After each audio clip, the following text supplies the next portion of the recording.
Hey, welcome to New Jump City, everybody, where we recap the week in American and Japanese sequential art. I am your host, Christian, the unbiased king, Espinal. And joining me, as per usual, it is my partner in crime. It is Joshua. Gangsta time, Cole. Well, it's called partner, but it should be called gangsta time. What's good, Chris? What's up, Tank and Top? What up, everybody God? Listening? The Tank Top Gad has come to grace us with his presence. Brian, the edgelord Big News Brian, could not make it today. So it's just me and Josh flying solo on the pod today. When My Hero Academia is not here, Brian decides to not show up for work. So just so you guys know, the dedication that he has to this show is about as strong as Horikoshi's dedication to My Hero Academia. So take that. But he'll be back next week, or on the monthly episode that we may or may not do this week or sometime. So yeah, let's get the show started. We got a short week. We're only talking about 3 series today. Let's get into plugs. You could find me at the Chris Espinal on Twitter and Instagram. Joshua Cole, where can they find you? At JD Cole _37. That's on Instagram, and at NY Chillin with an EN, not an ING. And that's on Twitter. Oh, yeah. You can find Brian at b.esp on Twitter and Instagram.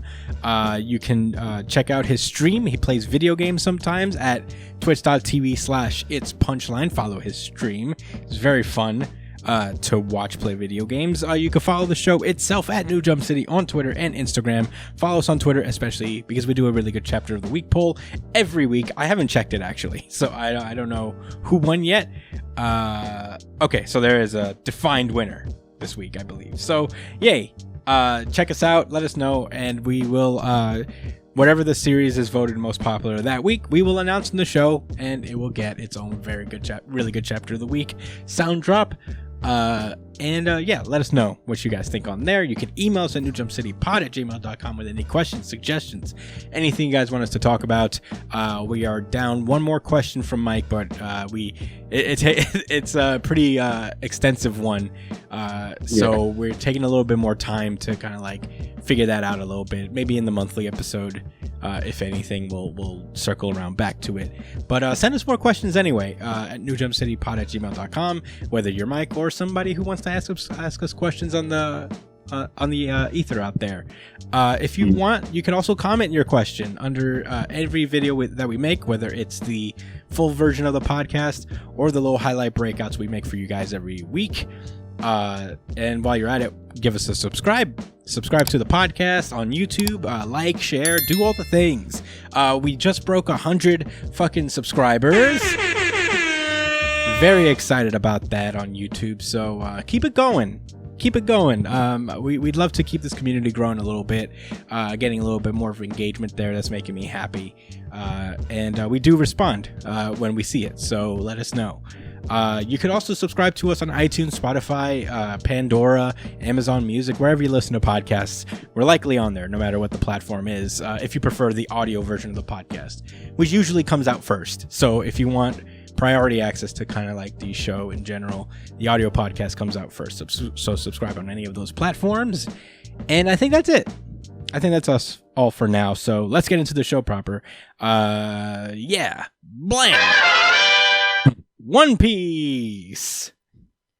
This is One Piece chapter 1052, A New Morning. And I'm glad we've been keeping up with these cover pages, because this one's kind of interesting, actually.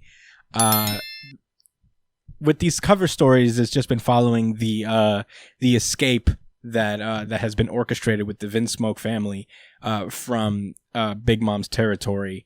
And they managed to successfully break out Niji and Yanji. And on their way out, they seem to have seen none other than Caesar Clown. Also, oh man, and that's a pretty big deal given how Sanji's family is based around science. Like, their whole thing is fucking science, and Caesar Clown is a genocidal scientist.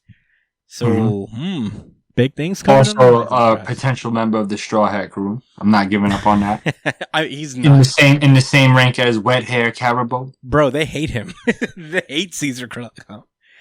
Exactly. There's not like a single second that they even liked him. That would be his role on the crew. The guy they hate? Yes. The whipping boy? Yes. I mean, I wouldn't mind. I think it'd be funny. Caesar was a pretty good foil. He has a good laugh. Yeah. What was his laugh again? Do you remember? With an S-H-O. I'm going to Google it, bro. Yeah, go for it. I'll do it if you let me know. But what's his name? Dr. what? Caesar Clown. Caesar Clown. But anyway, we open at Sacred Marijois, where the... Sacred. Yeah, sacred. Is it sacred to you? Not or to you're me. Just saying... No, that's what it says in the title, in the little caption. But I'm asking you personally. No, Marijois is not sacred to me. Right, because fuck them, right? Yeah, fuck them. I mean, we open with this chapter with them sweating. They're like, oh shit. Not only has Nika have descended upon the world, he's taken out 2 of the emperors. Fuck. It has progressed rapidly Yeah. in the last... This has escalated quickly. The world government is annoyed. They're like, fuck. This was really got out of hand very quickly. And we see that they're just kind of discussing it about what the hell to do now. And they seem to be talking with the surviving CP0 member out of the 3. He's the only survivor. And they're basically saying like, well, we fucked this up pretty big time, but you could get us Robin, right? And this guy says, without fail. Without fail. Yeah. You know that was Cap. Yeah, he is like, oh, man. But then their signal seems to be interfered with by somebody. I'm trying to. Oh, his name was Gangsta Gastino. Remember? Oh yeah, Gastino. When he was under disguise with his laugh is Shiro. Yo, I got you right now. I got you.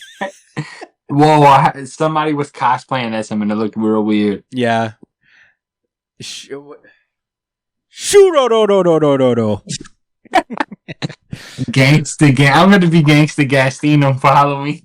Yes, I mean I would love that. He had the GG on his hand. Gangster Gastino. He's a clown, Gangsta Gastino. Yeah. So he's even laughing the same way. Yo, that is so funny. Okay. All right, now I'm gonna show you the cosplay real quick, then we can move on. Yeah, show me the cosplay. It's not bad. He looks like pretty Caesar creepy, but not bad. Yes, not bad at all. Look at the horns. Yeah, that's good. The real antler horns. I wonder. I wonder. I don't think those are antlers. Antlers are more like spiked out, like choppers. Why the candy? I don't know. Oh, because Sad, he had like that gigantic candy that he would feed, and he would like feed the kids, get them hooked on drugs. Right. Yeah. They don't like him. We don't want him on the Straw Hats, Josh. He drugs children. I mean, he can be reformed. He is very much has no interest in being reformed. Okay. He's like good where he's at. He has not learned his lesson. Clown, but not Gangsta Gastino. Well, maybe. If he adopts the Gangster Gastino forever, then maybe I'll consider it. By the way, while we were starting up, I read the first few pages of Ruri Dragon, and you know what? It is pretty funny. Are you reading Ruri Dragon while we're doing the show? No, right until you said that Josh is here. Oh, okay. Well, Ruri Dragon, new series in Jump. Honestly, one of the better first chapters I've read in a while. I liked it. Anyway. So somebody seems to be interfering with the call that CP0 is making to the elders in Sacred Marijois. We don't know who this is. I'm trying to zoom in on the eyes of this thing because I don't know. I feel like that's a clue. The snails tend to take on the form of whoever is using them at the time. So I'm trying to figure out. It has like these little swirly eyes, so I'm trying to figure out who that is. But I don't know. I actually thought for a moment that was his crew messing with the snail so that like he would be able to like he didn't have to answer for what happened with Robin. Yeah, he was doing the thing where he goes, am I wrong for interpreting it that way? Well, yeah, but I get it. I would do the same thing. you're not wrong for it's not what happened, but I wouldn't blame him because the government's asking a lot of this guy. 2 of his homies just got absolutely murdered on this island. But you at least got Nico, right? Maybe. But anyway, so something's about to happen there. Meanwhile, within the Onigashima castle, Drake and Hawkins. Drake is still just on Onigashima, like, fuck, I can't move. Hawkins pulls up, and he opens up and is like, Drake, you're a Navy man? He's like, I plead the fifth. I'm not saying nothing. So basically, Drake is like, hey, you look like shit, but your divination said that you'd be fine as long as you didn't betray Kaido. And Hawkins was like, I don't know. I sank to working with him because I sensed death in the presence of that monster. I was scared. And even if I saw that Kid was going to win, how could I possibly turn back and suck up to Kid again? Right. Yeah. No way. I'd rather die than turn around. I'd plainly choose that. Yeah. So, I guess Hawkins kind of knew that he was just going to die here. And he does. It seems that he dies.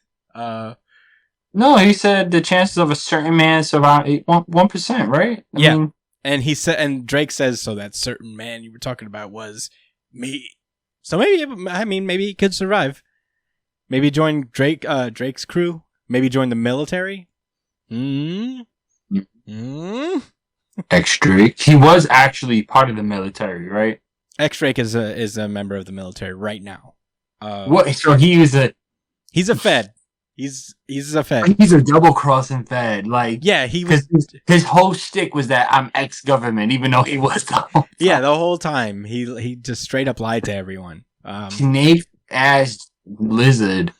Yeah, I mean he was part of that super duper like undercover unit of the Navy that Kobe is the boss of, honestly, or at least like a high-ranking member of.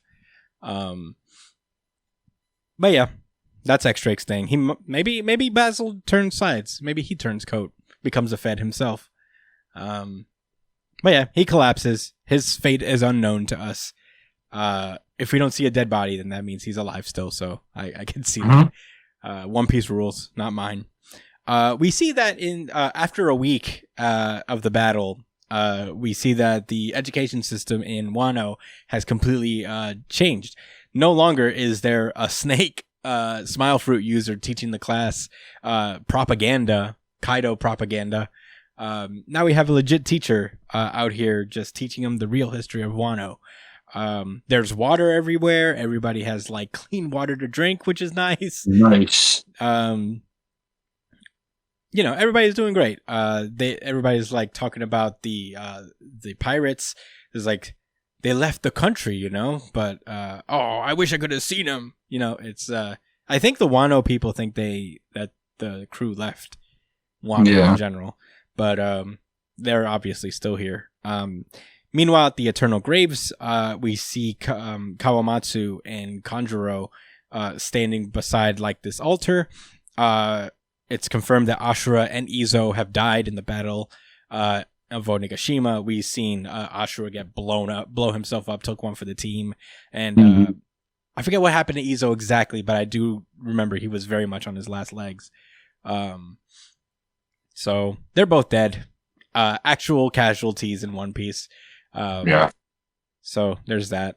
But, it's they basically got into like kind of the Samurai Hall of Fame. I think this altar is supposed to be like a very honorable thing for samurai to be like have their weapons placed within. The way that Kawamatsu says that is like kappa, pa, pa, pa, pa. I suppose we'll go in here someday too. Onemaru, yeah, the little fox, little scamp. Yeah. Marco made it out of the battle, of course. And they revealed that they'd just been like watching after the Straw Hats while they rested. We cut over to I guess the palace proper. Yamato is announcing that Luffy and Zoro have awakened, and we get a 2-page spread of both of them demanding meat and booze. So the obligatory post-battle food session for Luffy and Zoro. Flash celebration. Yeah. Well, it's not the party yet, but they did the same thing on Alabasta. They had like a secret dinner for them. So yeah, they come in. Everybody, the whole crew comes in actually to say hello. Momonosuke tells him not to eat too much because there's going to be a big ass party later, as promised. And Luffy and Zoro have not seen Momonosuke in his adult form, so they're like, "Whoa, you're an adult now." Momonosuke, right, he's only seen him as a dragon. Yeah. Momo tries to be a creepy child towards Nami again, but now that he's an adult, Nami's not playing that shit anymore. Punches him away. And Brook and Sanji get some closure on that front because they've always been jealous because they let things slide because Momonosuke was 8 years old at the time. So they're just like, now you're welcome to the adult world. So that's funny cool. Dynamic. Would be interesting if that continued on the crew. I doubt it will. I doubt it will. Anyway, Yamato seems to like take it to put like trays on Momonosuke's head so he would look like Odin. As like a little gag. It's funny. So yeah, they fight over. Zoro's like, well, I'm not that filthy though, because they all like, you're like, hey, now that Luffy and Zoro are awake, let's go to the baths. And Zoro's like, I'm not that dirty though. And it turns out that Hiyori has bathed Zoro in his sleep, causing Sanji to be pissed. Right. They fight for a while, regular Zoro Sanji shit. We cut to the rock bath inside the castle. The boys are all together taking a bath. Yamamoto included, or Yamato included. And Nami is with the girls and Okiku. Little bath stuff. Tokage Port, all of the ships of the Worst Generation captains have been repaired. The Sunny included. Usopp and Frankie have repaired both the Sunny and the General Frankie. So hell yeah, the other members of the other guys' crew are simping after the robot because it's so cool. Kid is warning his crew not to get all buddy with them, because at some point intel will leak and the papers will hear about it, and they'll be after us as replacement for the 4 emperors. And serendipitous, here comes fucking Apu to be like, we got your fucking bounties right here. And they also announced the new emperors of the sea. So, there's that. And then we end with another bombshell.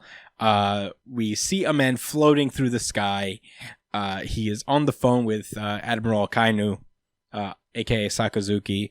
And he's like, where are you right now? He's like, I'm in the air. Oh, I can see Wano right up ahead. And they say, don't you dare make things worse. You got that? Ryokugyu? And we what a bomb. Yeah, and we see Admiral Ryokugyu flying into Wano with the flower hanging off of his back. Like the flower is like a little helicopter propeller.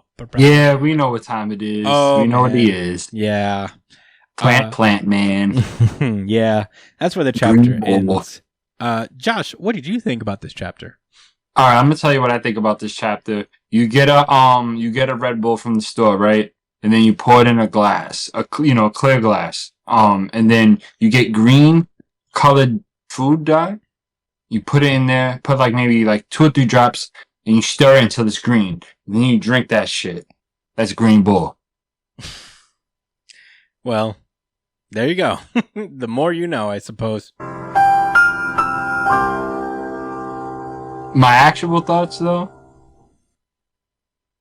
I had a couple things on my mind to mention that we were right about.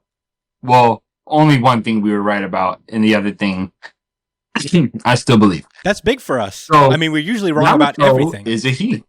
Yeah. That's it. The same way this one is a she. Mm-hmm.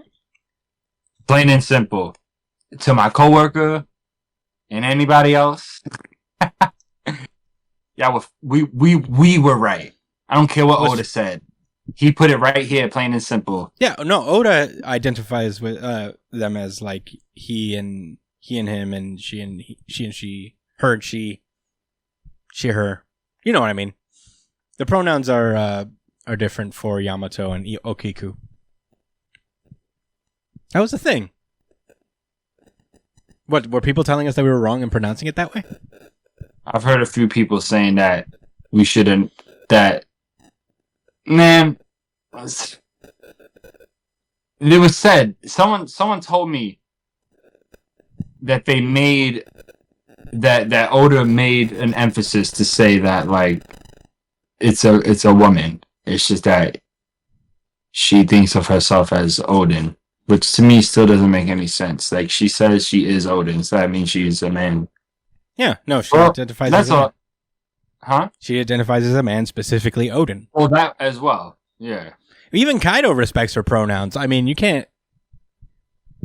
Right. I don't know where it's coming from, If but the you know, worst- this solidified it. If the most Right evil there. person in the arc respects Yamato's pronouns, how could you not?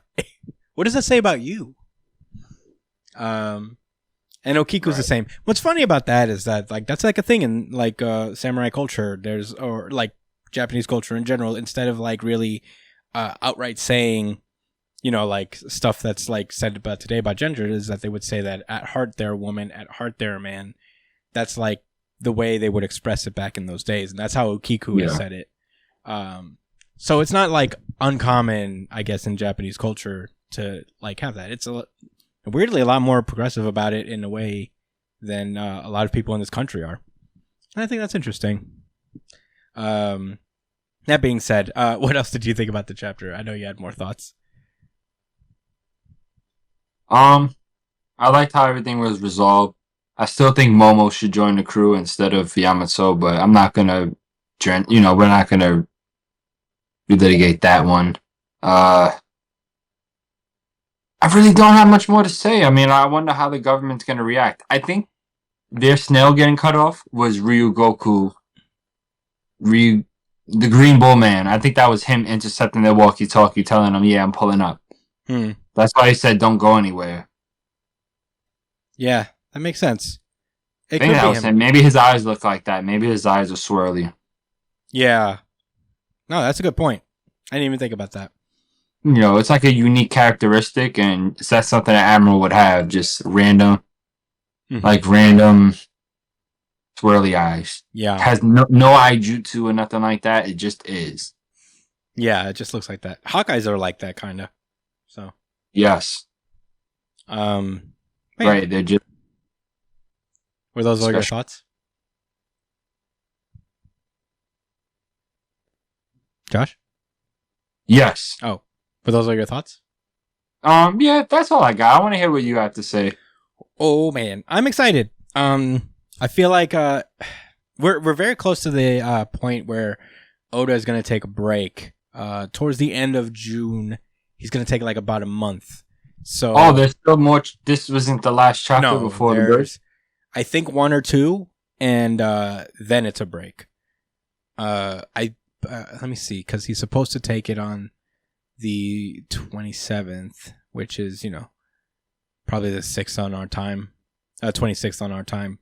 So we still got this coming chapter that's coming later this Sunday, and maybe one more after that.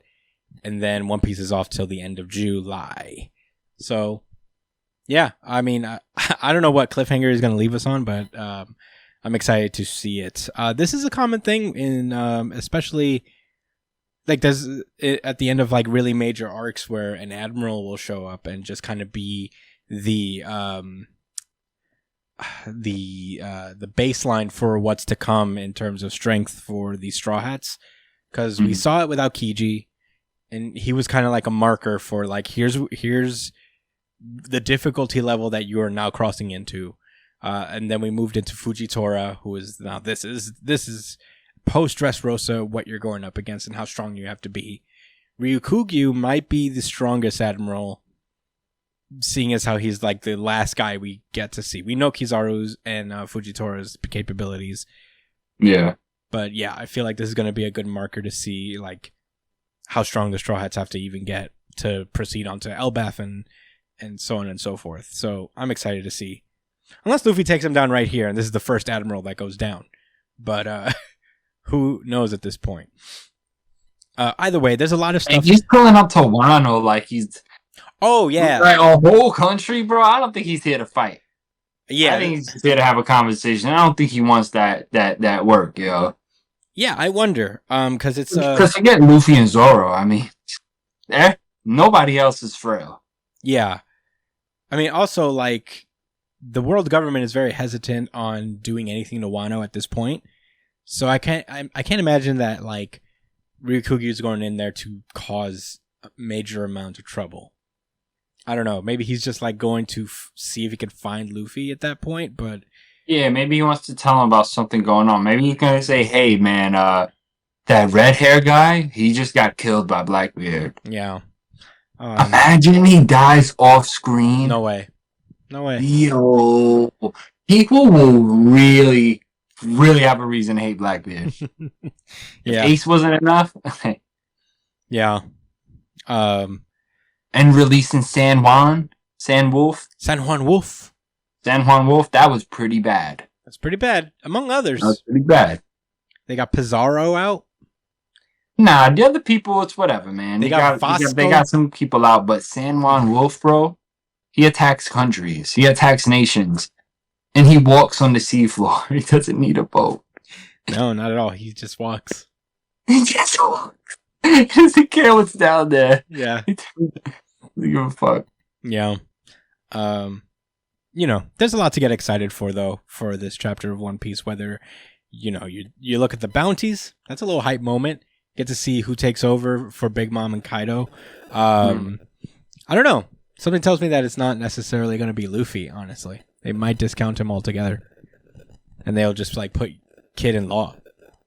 But who's to say? Yeah, there's a lot to look forward to here. Oh my god, I feel like there's mad. Who are the new emperors? At the news... Yo, go for the newspaper at the end said about the new bounties... and the names they're calling the new emperors of the sea. We already know Straw Hat's one of them. Maybe. Because I think the real twist is that they're not going to consider Luffy one of them. Yeah. I think they're going to like try to play him down a little bit. Right, they're going to do Kid and Law. Mm-hmm. Maybe. Who else would it be? I mean, because prior is Blackbeard, Shanks, Urug, Mom, and... Huh? Uruj. Oh, yeah. Well... Did you forget he was out there? I did forget. Did you forget about Uruj? He may be emperor level, as is Iruka Sensei, but at the same time, he's not that known yet, and I think the government wants to hide him as well. So I don't think they're gonna call him out to be one of the emperors. But we know that. New Jump City listeners understand that, and anybody who actually reads One Piece knows. Yeah, it's obviously that's the case. It's probably gonna be Law and Uruj. No, all seriousness, if they do that, it'll probably be Kid Law, Shanks, and Blackbeard. Yeah, they're gonna keep it at 4, right? They're not gonna make multiple, right? No. I mean, there's no rule saying that there has to be more, but I just feel like that's cleaner. Like they're just two dropped out, so 2 are being replaced. Yeah, and if they leave out Luffy, it's probably gonna just be Kid and Law. Well, the thing is about like Luffy is he's considered the 5th already, so maybe they will just call it the 5. Oh, he's already considered a... Remember back after... after when he pulled up to Big Mom's island and paused wreck and got out scot-free? Yeah. He did. Yeah. He did. Yeah, but hyped about a lot of stuff in One Piece coming. Post-Wano is upon us. Mad information is about to drop, provided the Ryukugyu stuff doesn't like provide kind of like a detour before we get a lot of information as to what to happen out in the outside world. But I'm very excited about this chapter and what's to come for One Piece. I mean, we said it before, but this is like the points where One Piece is at its peak is just really like fleshing out its world every time an arc finishes and, you know, catching up with the world that moves around the Straw Hats. It's what really separates like One Piece from a lot of manga, is that its world is not necessarily ultra dependent on the protagonists and still like lives outside of them and changes and grows. Yeah. So it's going to be very exciting to see how it's grown in the Straw Hat's absence. But I don't have much else to say. I wonder if Kobe has defeated Boa. Yeah, Kobe was going after Boa, so I don't know. That's so weird. I still think that's weird. It's like, because they're both good guys, so it's like, wow, there's something. Maybe they're gonna end up making some type of plan together. Because Kobe is all right. I know he's in the Navy, but he's not. He's on the side of justice, man. We know that. Yeah.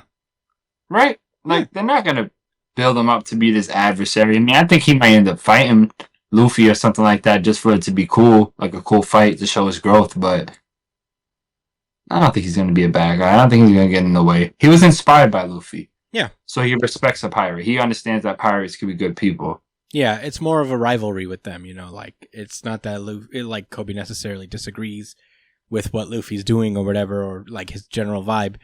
Is that, like Luffy was his inspiration and, he's just trying to surpass him like any other shonen character in his series.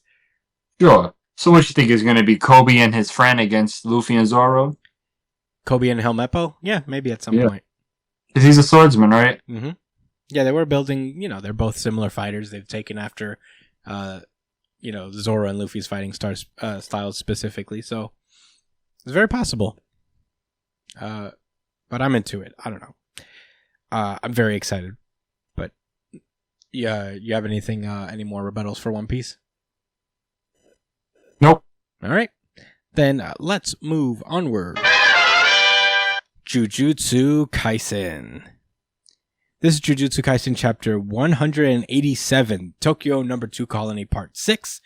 Last we left off, Hakari has been in unkillable mode, where the after effects of his domain, should he hit a jackpot, are that he is basically unkillable for 4 minutes and 11 seconds after the domain disappears, which is about the length of a very popular anime theme song, it seems. So, that just happened. He's been fighting against Hakari, Kashimo, for a little while now, and then he's just now recently been able to reactivate his domain, because he can do that. After the song ends, because he hit the jackpot, he can just reactivate his domain in perpetuity so long as he continues to gain jackpots. Pretty crazy. Very broken. But anyway. Yeah. Yeah. Hakari, Kashimo gets put into the domain. This is his first time in the domain, actually. So, Hakari is not nervous at all. No. Hakari is not unkillable. Is not unkillable anymore. He can be killed now, until he gets a jackpot. Then the cycle resets again. So basically, when they get into it, he has to kind of like survive Kashimo attacking him directly, until the jackpot is drawn again. He seems to be able to just fucking rub off the damage he gets. He does this thing called continuation after he gets beat up a little bit.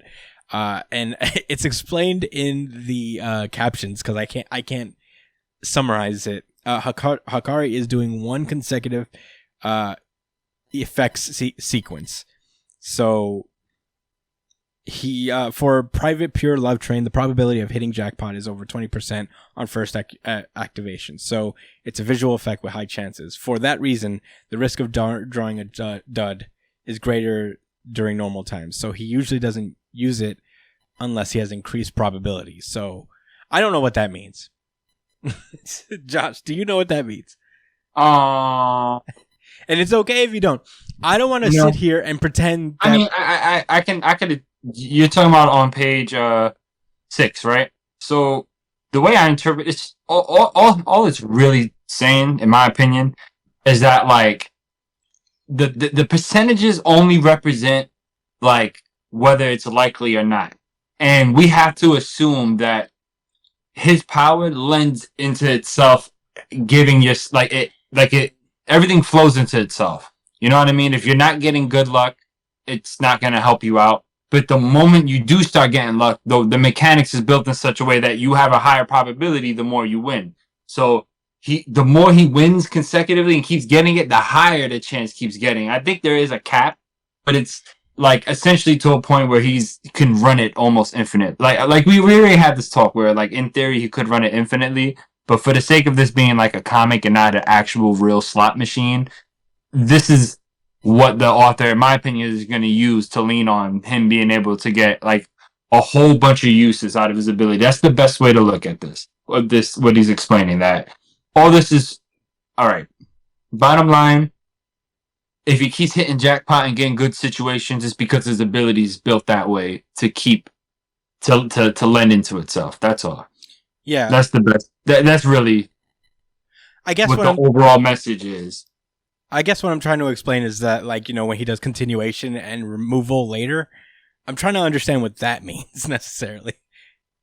Is that him like basically pulling? Is that him basically like pulling the slot?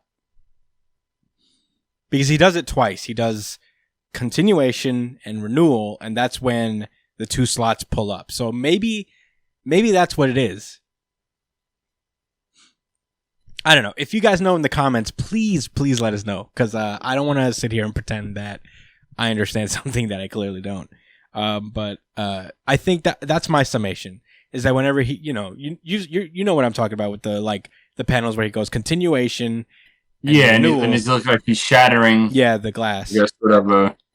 My glass. And I think is that how he does the slots, like the pulling of the lever that makes these slots come out. I really don't know, man. That's why I gave that vague spiel, just to say that I feel like I understand what's happening, even though I can't really explain it. No, you weren't wrong, though. What you were explaining was kind of the overall vibe of his domain, is that he can use it in perpetuity so long as he hits the jackpot every time. Right, and that's and again, he will keep hitting it because that's how it's built. Where even though in theory you could keep getting it consecutively, get it up to 90%, but you'll still miss on the next one because it's not 100%. Mm-hmm. But they're probably not going to do that unless for dramatic effect or something. Yeah. I'm telling you, I already know. I know what he's going to fucking do. I know how it's going to work, man. Yeah. That's how he's going to lose. He's going to be on a fucking run, and then boom, oh shit, I ran out of luck. Yeah. So what Hakari does is that he summons the Richi, which is the animation basically that determines whether he gets the third and final slot for his jackpot. And it's the Potty Emergency Richi, where there are these scenarios that play out that are based on this anime, because this is an anime-based pachinko machine. And now basically the conditions of this one is that if the character reaches the Shin Yurigoka station without accident, the jackpot Richi, it's a jackpot Richi scenario. So if this character reaches this train station without incident, then he gets then Hakari will get a jackpot. So he gets there, I guess, and that leads Hakari to achieving another jackpot, which makes him again unkillable for 4 minutes and 11 seconds.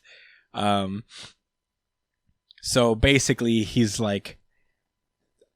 he talks about how, oh shit, he's done it again. He's unkillable for 4 minutes and 11 seconds, and he has automated, fully automatic reverse curse technique. That's another aspect. He's unkillable, and he has reverse curse technique subconsciously just activating upon the damage he receives. But he says that this jackpot was with an even number. Even if he opens the domain again after 4 minutes and 11 seconds, the increased probability that has come from him hitting the jackpot numbers. Yeah, that has come from him hitting the jackpot last time won't necessarily happen. He won't get that increased boost to his probability. So the normal strategy would be to survive this next 4 minutes and 11 seconds and wait for him to reestablish the domain again. But that's how losers think, according to Kashimo. So he does a whole lightning power up booster thing. He's turn up the volume because this is a funeral for the living. And he says, "You may be unkillable for the next 4 minutes and 11 seconds, but I'll kill you anyway." Very badass. Yeah. I still hate him because of what he did to Panda. Oh, but, yeah. You know, it's like, what are you doing, Gigi? Like, what's the end goal? You gonna smoke him? So we're about to get a whole backstory for him. I'm skipping ahead. So we about to get a whole backstory for him. And he's just gonna get packed out. Like, come on, bro. You can't do this. Who knows? But we do get a flashback to what seems to be ancient times. The previous incarnation of Kenjaku and Kashimo are just kind of talking. Kashimo seems to have just killed a bunch of people pretty easily. He says, Kenjaku's like, "Did you have fun?" He's like, "No, I should have fought you." And Kenjaku at that moment in time seems to have not been fit for fighting right now. The scar on his head seems pretty fresh, so that means he must have just taken over this dude, whoever this guy is. This guy. But he heard about something interesting in Michiroku, the greatest cursed energy output in ever happened in Date province. A veritable cannon. And I think that's supposed to be Ishigori in a past life. Right. But right? Yeah. He's a cannon. Yeah, they call it a cannon, and he kind of has like the little eyelash things that Ishigori did, but I could be wrong. Right. In any case, he starts coughing, and he asks Kenjaku. He coughs up blood, and he's like, "Kenjaku, who is the strongest sorcerer you know?" And Kenjaku says, "Sukuna." I'm sorry that it's from 600 years ago, but I'm not changing. That's like somebody saying, "Who's the best NBA player?" Like Michael Jordan. No, so I don't give a fuck about none of that extra shit that's going on now. I don't care. But with him, it's worse because it was 600 years ago. Yeah. Like, get over it, bro. He's dead. Next. Not really. His fingers. Oh, well, get over it, bro. He's fingers right now. But he's not there. Yeah. Either way, he's not there. Sekun. So Kenjaku's like, not Kenjaku. Kashimo's like, of course. In that case, I'll entertain what you say. Then I can fight Sukuna. Is that Kashimo? Yeah, because he has like the electricity. Isn't that his grandfather? No, because Kashimo's an ancient sorcerer. So these guys have like transcended time, seemingly. Ishigori is one as well. The Sky Lady, she's one. There's a lot of ancient sorcerers. Reggie was one, I think. So they became younger when they got revived? I think it's something of a reincarnation because we see that Kenjaku is able to jump from person to person. Maybe these people can as well. That's why he's looking for Sukuna. Okay, I see. Yeah. You see, he's a fiend. Yeah, he traveled through time basically to get to where he's at. No, didn't Kenjaku summon them in the areas? I'll be honest, right? I don't think they've really explained how these ancient sorcerers got here yet. We just know they're here. Kenjaku just mentioned that he seems to be able to like commune with them in some way or summon them in whatever way. I don't know if he specifically summoned them, but that's the general sense that we're getting here. Either way, I'm sure we'll get an explanation for that at some point. Or if you guys know and we missed it, let us know in the comments. But that was the end of this chapter. Josh, what did you think? Hakari's ability, as interesting as it is, I can't help but feel it's very limiting. You know? Like, I don't feel the same with Okotsu, where, like, I get it. I know what his ability is. He could copy, and then he's just a powerhouse with you know, like, a duo with Rika. But for some reason, I still feel like, you know, we're going to see a lot more creativity from him. Whereas, I don't know, as I watch this guy fight, I get it. Like, he's this unstoppable force. He's very gimmicky. Mm-hmm. He's very gimmicky for someone else supposed to be super duper strong, which I'm not saying he isn't strong, but after these two fights, you know, what more can we expect from him? Well, as far as growth goes, you know? Here's my rebuttal to that. I think he has to be strong because his domain is very strong, but he has to survive for a while. He has to be able to like fight off people trying to kill him in his own domain. He's not really safe from that. because as you see, like he has to like basically hand-to-hand combat Kashimo and not die. How does he deal with other people's domains, you know? I don't know. We didn't really get to see domains being summoned at the exact same time fight because they all collapsed on each other with Okotsu and the other guys. Yeah. But that's fair. I don't know. But yeah, go on. Sorry. No, you good. Yeah. What was I was talking about him? Yeah, so I don't know. I still think he's really cool, but I'm not too optimistic about him as a character. But it is what it is. You know, we all vibe with different characters. Mm-hmm. You know, Hakari, he's cool. They giving us. I mentioned it earlier. They giving Kashimo so much shine. I mean, like it's just weird, like how much of an animal he is. Like he's literally telling him that for 4 minutes and 11 seconds he can't be killed. Like, bro, what are you smiling and happy about? You know, like I get it. He's gonna say, "Oh well, you know what I'm gonna do is just keep beating the shit out of you, even though you can't die. I'm gonna keep smoking you, and then after 4 minutes, I'm gonna just kill you regularly." I get it. Mm-hmm. I get that that's what he wants to do. I still hate what he did to Panda, though. Yeah. So that's that. Yeah. I definitely. I wonder if we're gonna get a further backstory with Kashimo. I have a feeling we're probably not. Yeah. I think I don't consider Kashimo a good person, and I definitely hate him. I don't love him for what he did to Panda, but I do find him interesting. And I think like the more time passes in the culling game, and the more of these sorcerers that we end up fighting, the more we get deeper and deeper to each of their pasts. You know, we got a little bit with Ishigori, and the Sky Lady. I forget her name. But yeah, we're definitely getting a more intense backstory with Kashimo. I don't know if they're going to continue it necessarily. They could just like start the new chapter with the continuation of the battle. Yeah. But I don't know. The vibe I got at first, I thought they was going to start a backstory just because you brought it up. Mm-hmm. But it could just be the case that it was just this little flavor thing. So you got an idea of what his whole. We get it. He just wants to fight people. That's his whole passion and being. Yeah. So I get it. I don't feel like what else are they going to show? Like something that happened. We get why he wants to find Sukuna. He just wants to fight that nigga because he thinks he's the strongest. Mm-hmm. Yeah. So. Yeah, that's interesting because it's not really Gege's style to give like intense backstories to his characters for the most part. Yeah, unless it's relevant to the plot. Yeah, we get like when the person that Kenjaku is taking over. What was the guy's name originally? Geto. Yeah, his backstory was actually super relevant to the plot. Yeah. Yeah, they don't. It's not like One Piece where they'll just like take a break from the overall story to give a multi-chapter flashback. They did it for Nobara for one chapter, before she died. So, you know, that's an exception to the rule.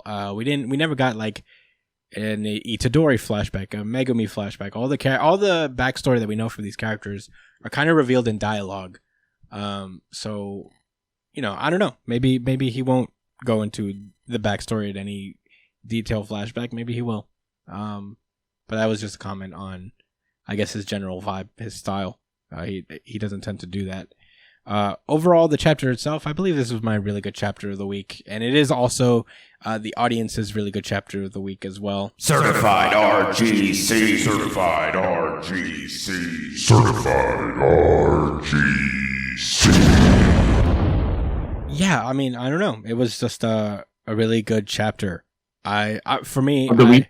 Yeah, of the week for both myself. And if you guys want to vote on the really good chapter of the week, we do a Twitter poll every week, where we have the chapters that we read, and you guys vote for your favorites of the week, and we'll announce it on here. Sometimes the hosts of the show and the audience are in accordance, and it gets a harmonic RGC for which I have to make a new drop for. But that being said, check us out there. But yeah, I really vibe with this chapter. Jujutsu Kaisen, when it's in action mode, is very fun to read, and I've just been having a blast with Jujutsu Kaisen for a while. Despite One Piece having like, I guess technically a bigger chapter plot wise, I think like next week will be way more giving on that front. So that's why I gave Jujutsu Kaisen my RGC this week.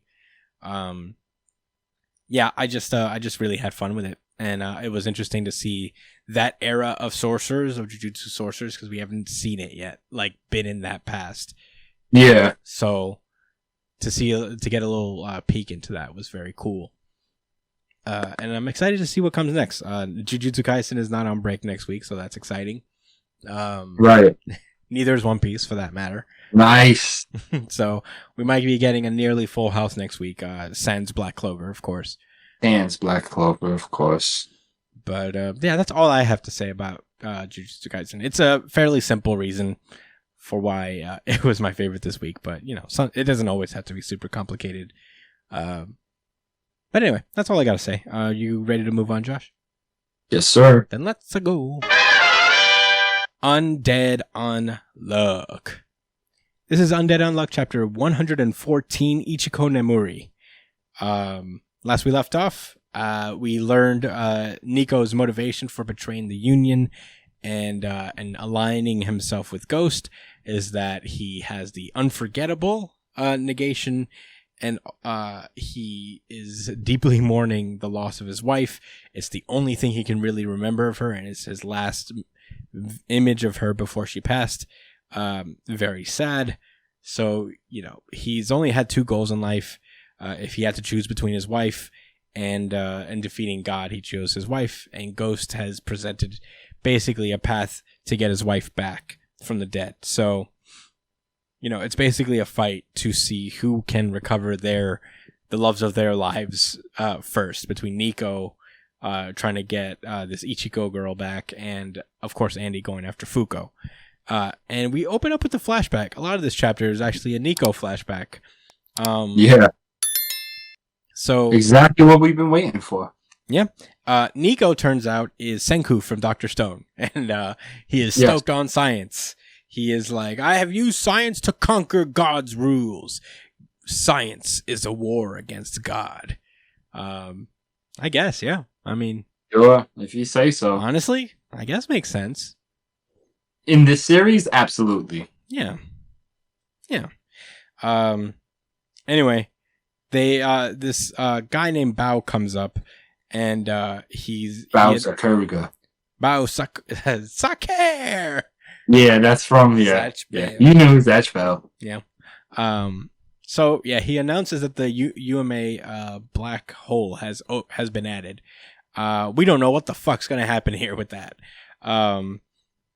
And he's pissed because he hates it when new rules are added, because it just adds to the amount of things he has to learn, like new things he has to master. But yeah, someone comes in. Huis introduces a new person that's going to be helping Nico in the laboratory. She is also a new member of the Round Table in general. She has a negation of unsleep, which means that she never needs to sleep ever. And Nico is immediately extremely rude to her. He's like, this is how you dress yourself? You're a scientist. Put those tits away, sister. Right, unsleep. He said more like unmodest. He said, cover up those unsightly mounds of flesh. I'm like, oh my God. Jesus. Mounds of flesh. Yeah, I like how everyone is like, oh, come on. And she says no. And they're like, yeah. Yeah. That's what I'm talking about. There's buckets. Yeah. And she's like, there's not a single unsightly area on my body. And he's like, what about your hair? Your hair's too long. It's going over your head. And it's fucked up. Yeah. But in any case, you know, they start off on a bad foot, but you know what? They kind of come together, you know, bond through science. She can't sleep, so all she does is science. And that goes really well for Nico because he is very much obsessed with science. She points out that she notices that Nico hates when God adds new rules. And he's like, yeah, the world keeps getting updated under our noses, and scientists and God are playing a constant game of cat and mouse. And he talks about how he's always wanted to know everything in the world, and he can't stand it when new rules pop up because that just moves the goalpost forward, it seems. And that's when Ichiko says that learning everything there is to know isn't science. Learning about what you don't know, now that's science. Good point. Yeah, that's how it is. And so she just collapses underneath. She just like falls over whatever she was standing on. And Nico catches her, and he notices that she has these big black bags under her eyes because she never sleeps, and that sucks. That does suck. If she doesn't ever need to sleep, yeah, then why would your body react that? I think she just can't sleep. It's not that her body doesn't need it. It's that she's killing herself by just being a negator. Yeah, it just sucks to be her particular negation sucks because she needs to sleep, but she cannot. And she's going to die by the age of 28. Something like that. I guess so. Bro, you need to sleep, man. You're going to kill yourself. Nah, chill. I'll sleep when I'm dead. Yeah, you will. and it'll happen much sooner. Yeah. Because you're not. Yeah. So, he notices the bags, and Ichiko has just like locked herself in the room ever since. And she knocked him out too. Yeah. Knocked one of his teeth out too. Damn. Yeah. They're gonna get together a little birthday party for her because it's her birthday soon. And Nico presents her a gift, this like little electric chair looking thing. She sits in it, she puts on the little helmet, and he turns on the machine, and the machine gets rid of the bags under her eyes. And it's basically because Nico used the electric current to force her brain to misinterpret coordinates of her bags. So, that is so funny. Yeah. So he basically scienced away her bags, put them on the top of her eyes so they look like eyeliner instead, or eyeshadow instead of like just bags under her eyes. And she looks at Nico and is like, "Science is lovely, isn't it?" And he says, "You're right, Ichiko." And we cut over to the presents where he says, "Science is lovely," after watching the clones that he's created out of his friends basically ramshackle fucking Andy on the floor. Mutilate and destroy. I mean, par for the course, right? Andy could take it. Yeah, all the beautiful things science does. I think emotionally, though, he's really hurt. Yeah, this might be one of those times Andy is like, "Man, I wish they would have chopped my brain up because this shit is a lot. This is heavy to think about, like your whole story." I don't know if he told Andy his whole story now, but I think he's just remembering it. Thinking about it, now that we cut to the present, we see that Nico's the one with the bags under his eyes. Yeah, interesting. He hasn't slept. And he has bolts on his forehead? Oh, those are the things connecting his head. Yeah. Now we know. Mm-hmm. So yeah, he says science isn't about knowing everything. It's constantly seeking out new rules to understand and utilize. Now that's science. And that's why I've decided to accept it. If it means meeting you one more, I'll accept this new rule, Ghost. And we see Ghost behind Nico, taking him in. I don't know what the fuck they're going to do some weird merging shit. But that's where that chapter ends. Right. I thought he was just kind of like behind him like a cloak. You know what I'm saying? But I'm hoping that's the case because that looks cool as hell, just like that. Mm-hmm. So Josh, what did you think about this chapter? Well, this was my RGC. Whoa. Which is crazy against One Piece and Jujutsu Kaisen. Certified RGC. Certified RGC. Is this the third time it's one RGC with you? I feel like it's been one lately. First time it was done consecutively, but no, the last time it's been a long time. Yeah, I think it was RGC for both of us last week. Yeah, last week. So I've really been digging this story with Nico. I mean with Nico. With Nico. And it's kind of crazy that there's not only one person that he lost, but I'm assuming something happened to this girl too, since she was part of the round table and was nowhere to be found by the time Fuko and Andy joined the fray, Something happened to her. I think she probably died from not sleeping. I don't. Who, Ichigo? That's my guess. Huh? Ichiko? Yeah. Yeah, we don't know specifically how she died yet. So maybe next Right, chapter. but I'm assuming she does pass away. So, bro, he lost 2 people. And it was like, so the first story was about what drove him into like being this kind of mechanical mindset where he's just like fixated on eliminating God to get rid of the bad feelings and reset the world and shit, blah, blah, blah. See his wife again. And then there's this too, after him being depressed and turning into a different type of person, being a scientist, because he wasn't a scientist prior. That was only after the case, after his mental capacity increased. But he met this new girl and it lit another spark in his life, and she was gone too. So this is a broken dude, and I think that the manga got that across really well. Not to mention, I've really been digging the art. I don't know if we've mentioned that much from Undead Unluck, but I really like. I mean, not only do I like their style, I think he just does. There's something about like the eyes and certain facial expressions. It's just deceptive because Andy looks really generic sometimes because he has that same kind of cheesy face a lot. Mm-hmm. But he does have a wide array of techniques to display expression. I mean, look at how Andy looks when he's looking at like on the last couple pages when he's looking at this dude merging with Ghost. Mm-hmm. The way he went from him being clean faced to him having the bags under his eyes now, and it's like we don't know what happened, but I can already kind of piece together that something happened to her, and enough said. You feel me? Like he's not just someone that's making a decision off of a whim because Ghost came by. He would have did this shit had that been a possibility, like without doubt. You know what I mean? And maybe that's why he's always kind of been in the background doing his own thing because he wasn't with all that camaraderie.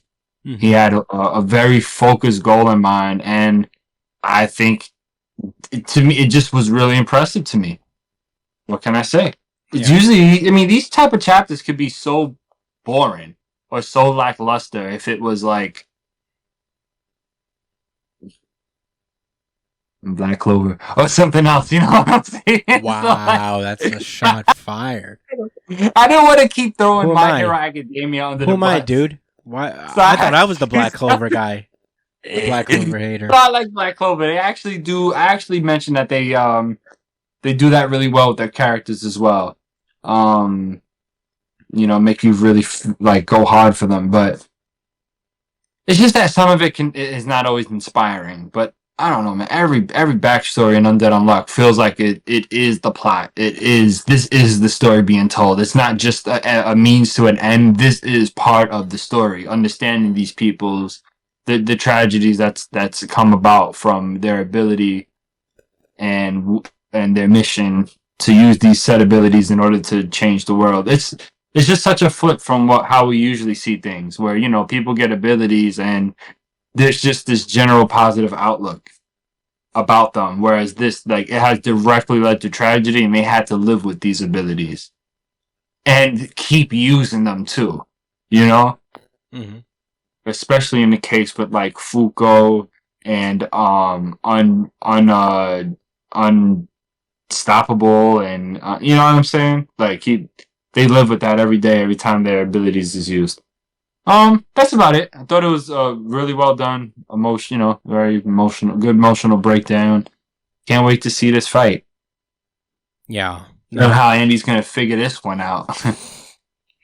Yeah, this is a pretty big level up for Undead Unluck, honestly. Like, it's been very good for a little while now.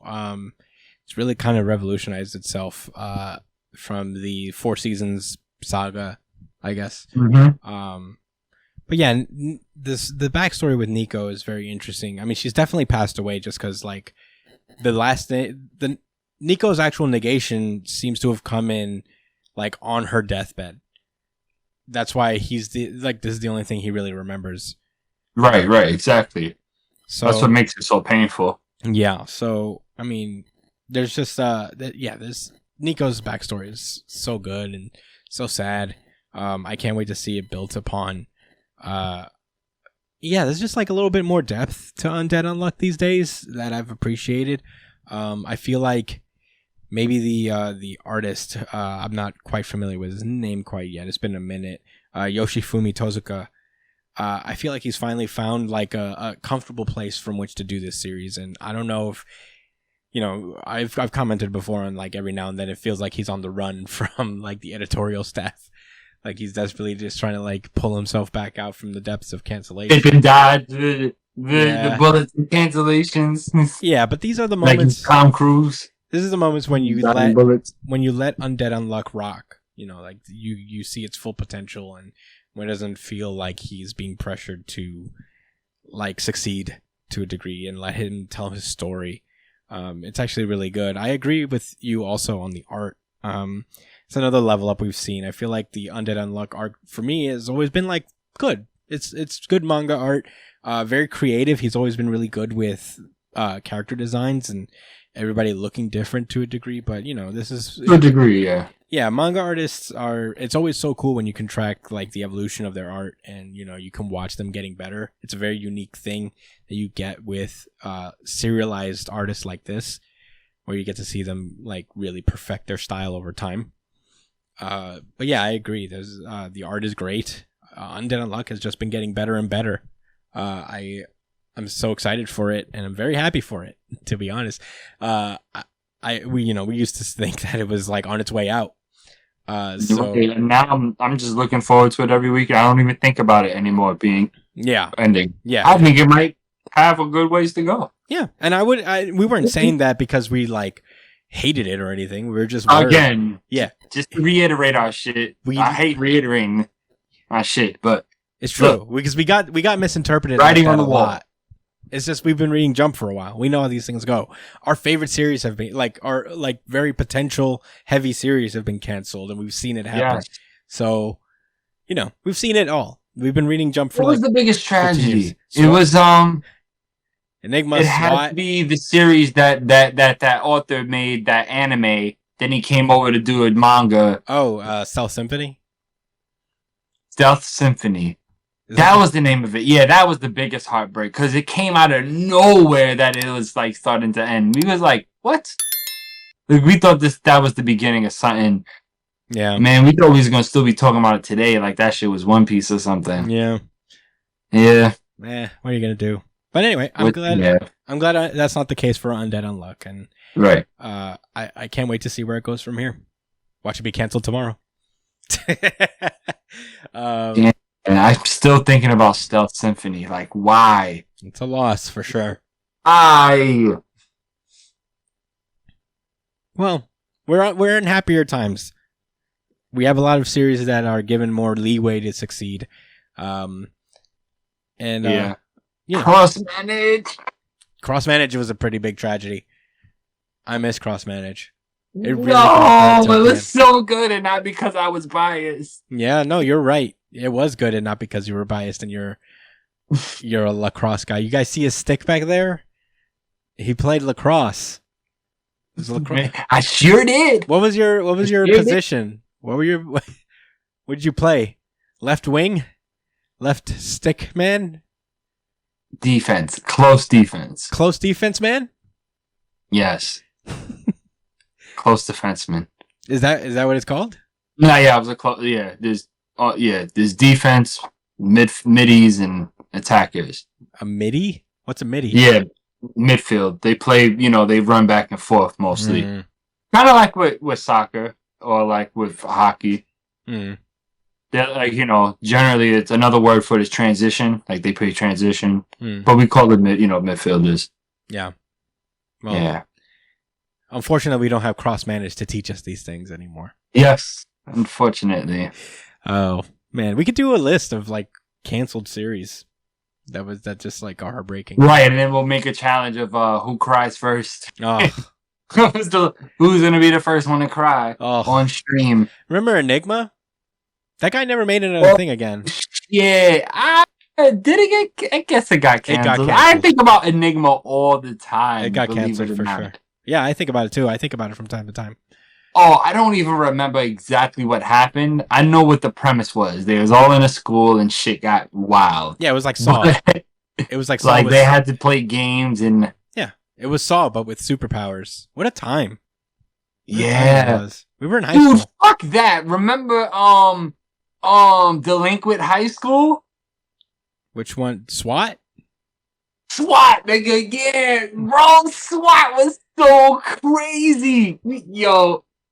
And we knew it too. We knew from the jump. We knew from the first fucking chapter, like, nah, this is gonna be good.